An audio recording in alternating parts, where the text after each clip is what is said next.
วัสดีค่ะชวนทำขนมนมเนยง่ายๆกับ Easy Food บายชยาค่ะคลิปนี้มาชวนทำเค้กโรลชาไทยค่ะสูตรเค้กโรลเนื้อนุ่มไส้สังขยาชาไทยและวิปปิ้งครีมเราไปดูวิธีทำกันเลยค่ะก่อนอื่นมาทำไส้สังขยาชาไทยไว้ก่อนใส่ผงชาไทยลงในถุงกรองจากนั้นใส่น้ำร้อนลงไปประมาณ250 ml เสร็จแล้วแช่ทิ้งไว้ประมาณ 2-3 นาทีเมื่อครบเวลาก็นำถุงชาไทยออกบีบเอาแต่น้ำเราก็จะได้น้ำชาไทยประมาณ230 ml เสร็จแล้วพักเข้าไว้ก่อนต่อไปมาทำส่วนผสมสังขยาเลยใช้ไข่แดง3 ฟองใส่น้ำตาลลงไปตามด้วยเกลือเล็กน้อยใช้ตะกร้อมือตีส่วนผสมให้เข้ากันค่ะจากใช้ไข่เบอร์2เพื่อนๆจะใช้เบอร์อื่นก็ได้ต่อไปก็ใส่นมข้นหวานลงไปตามด้วยนมข้นจืดหรือจะใช้เป็นนมสดก็ได้ค่ะเสร็จแล้วก็คนส่วนผสมให้เข้ากันเมื่อคนส่วนผสมเข้ากันดีต่อไปก็ใส่แป้งข้าวโพดค่ะถ้าไม่มีสามารถใช้แป้งกวนไส้ได้ค่ะคนจนแป้งข้าวโพดละลายดีจนไม่เหลือเม็ดแป้งจากนั้นก็ใส่น้ำชาไทยที่เราเตรียมไว้ใส่ลงไปได้ทั้งหมดเลยค่ะประมาณ230 ml เสร็จแล้วก็คนให้เข้ากันเมื่อคนกันเข้ากันดีต่อไปเราก็จะนำส่วนผสมนี้ไปกรองส่วนผสมผ่านผ้าขาวบางเพื่อให้ได้คัสตาร์ดที่เนียนถ้าใครไม่มีก็ใช้กระชอนอย่างเดียวก็ได้ค่ะเสร็จแล้วก็นำผ้าขาวบางออกบีบเอาแต่น้ำจากนั้นเราจะนำส่วนผสมสังขยานี้ไปตั้งไฟจากเปิดไฟอ่อนคนไปเรื่อยๆจนกระทั่งสังขยาเริ่มข้นและเดือดเมื่อเดือดแล้วจะปล่อยให้เขาเดือดเบาๆประมาณ 2-3 นาทีสังขยาจะได้ไม่เสียง่ายค่ะเสร็จแล้วยกลงจากเตาใช้พลาสติกแรปสำหรับถนอมอาหารปิดทับลงไปโดยให้แนบไปกับเนื้อสังขยาแล้วก็นำไปแช่เย็นอย่างน้อย1 ชั่วโมงต่อไปเรามาตีเค้กกันเลยค่ะเริ่มจากการเปิดเตาวอร์มไฟไว้ก่อนจากจะอบที่อุณหภูมิ160 องศาก็จะวอร์มไฟไว้ที่170 องศาเพื่อป้องกันไฟลดลงจากการที่เราเปิดปิดเตาค่ะตัวเค้กโรลจะเป็นสูตรชิฟฟ่อนจะใช้ไข่ไก่3 ฟองเบอร์2เราก็มาทำการแยกไข่ก่อนแยกไข่แดงและไข่ขาวออกจากกันโดยระวังอย่าให้มีไข่แดงติดไปในไข่ขาวค่ะและควรเลือกใช้เป็นไข่สดใหม่เค้กจะได้ไม่คาวการตีไข่ขาวก็จะตีขึ้นง่ายด้วยค่ะเสร็จแล้วมาผสมส่วนผสมของไข่แดงใส่น้ำตาลทรายและเกลือลงไปตามด้วยนมสดและน้ำมันค่ะใช้เป็นน้ำมันคาโนล่าน้ำมันพืชน้ำมันมะพร้าวก็ได้ค่ะตามด้วยกลิ่นวานิลาจากนั้นก็คนส่วนผสมให้เข้ากันค่ะคนส่วนผสมเข้ากันดีแล้วต่อไปก็จะใส่แป้งค่ะร่อนแป้งเค้กลงไปในชามส่วนผสมจะใช้เป็นแป้งเค้กบัวแดงไม่ใส่ผงฟูนะคะเสร็จแล้วก็คนส่วนผสมให้เข้ากันด้วยความเร็วจนกระทั่งเนื้อเนียนจากนั้นก็พักส่วนนี้ไว้ก่อนต่อไปมาตีไข่ขาวเปิดสปีดความเร็วกลางตีไข่ขาวให้ขึ้นฟองหยาบเล็กน้อยจากนั้นใส่ครีมออพาท่า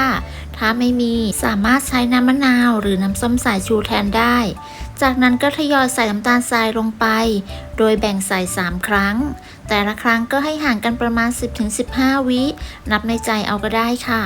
เสร็จแล้วก็ตีต่อให้ไข่ขาวมีลักษณะเป็นสีขาวนวลเป็นริบบอนตั้งยอดอ่อนปานกลางปลายงองุ้มประมาณนี้ก็ใช้ได้แล้วค่ะ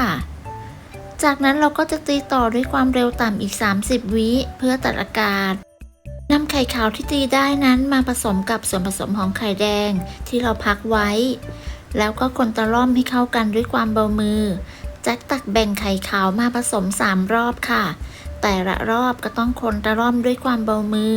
ถ้าคนแรงอาจเป็นสาเหตุทำให้เค้กของเราไม่นุ่มค่ะจะคนตะล่อมด้วยไม้พายหรือตะกร้อมือก็เอาที่เราถนัดเลยค่ะเสร็จแล้วเราก็จะนำส่วนผสมนี้ไปใส่ถาดที่ใช้เป็นขนาด9 x 14 นิ้วทาเนยหรือน้ำมันที่ด้านล่างแล้วก็วางกระดาษรองอบลงไปจะตัดกระดาษให้สูงหัวขอบเวลาเค้กสุกจะได้ยกออกง่ายๆค่ะใส่ส่วนผสมลงไปได้ทั้งหมดจากนั้นก็เกลี่ยส่วนผสมให้เรียบและเสมอกันสามารถใช้ที่ปาดเค้กช่วยปาดได้ค่ะก่อนนำเข้าอบก็อย่าลืมเคาะเบาๆเพื่อไล่อากาศเสร็จแล้วก็นำเข้าอบได้เลยค่ะแจ็คอบที่อุณหภูมิ160 องศาใช้ไฟบนล่างไม่เปิดพัดลมจัดวางไว้ชั้นล่างของเตาอบ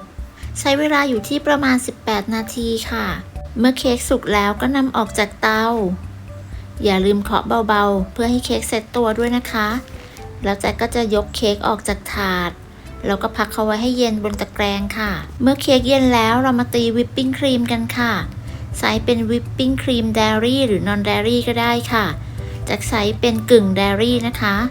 ใส่น้ำตาลไอซิ่งและเกลือลงไปเล็กน้อยแล้วก็ตีจนกระทั่งวิปปิ้งครีมขึ้นฟูเมื่อขึ้นฟูดีแล้วระหว่างที่ยังไม่ใช้ก็นำไปแช่เย็นไว้ก่อนเค้กที่พักไว้จนเย็นแล้วนำกระดาษวางลงไปแล้วก็ใช้ถาดวางทับแล้วก็กลับด้านเลยค่ะดึงกระดาษรองอบออกจากนั้นก็นำวิปปิ้งครีมที่เราตีไว้มาปาดลงบนเค้กให้ทั่วค่ะใส่วิปปิ้งครีมมากน้อยจะหนาแค่ไหนก็ตามที่ชอบเลยค่ะเมื่อปาดจนทั่วดีแล้วแจ็คจะมาตัดปลายค่ะตัดปลายด้านที่เราจะม้วนไปหานะคะจากนั้นนำสังขยาที่เราทำไว้ออกมาค่ะแล้วก็ปาดทับลงไปเลยใส่มากน้อยตามชอบค่ะสังขยาสูตรนี้ทำได้2ถาดนะคะใส่สังขยาเสร็จแล้วก็ม้วนเลยค่ะเค้กสูตรนี้ม้วนไม่ยากนะคะจับม้วนแล้วก็ใช้ไม้บรรทัดช่วยดันให้ตึงค่ะใช้ไม้บรรทัดวางด้านบนแล้วก็ดึงกระดาษด้านล่างจากนั้นม้วนปลายทั้ง2ด้านค่ะเสร็จแล้วนำไปพักไว้ในตู้เย็นอย่างน้อย1 ชั่วโมงแล้วจึงนำมาตัดค่ะหลังจากพักไว้ในตู้เย็นจนเค้กเซ็ตตัวดีแล้วก็นำมาตัดแบ่งกันได้เลยค่ะเค้กโรชาไทยสูตรนี้เนื้อนุ่มฟูหอมอร่อยตัวเค้กเป็นรสวานิลาใส่ไส้สังขยาชาไทยและวิปปิ้งครีมอร่อยลงตัวมากๆสูตรนี้จะทำกินก็ได้จะทำขายก็ดีแจ็คใส่กล่องตัวอย่างไว้เป็นแนวทางนะคะขนาดประมาณ12 เซนขอบคุณสำหรับการติดตามรับชมนะคะถ้าใครชอบก็ลองทำดูได้ผลยังไงก็มาคอมเมนต์คุยกันค่ะสำหรับคลิปนี้ต้องลาไปก่อนสวัสดีค่ะ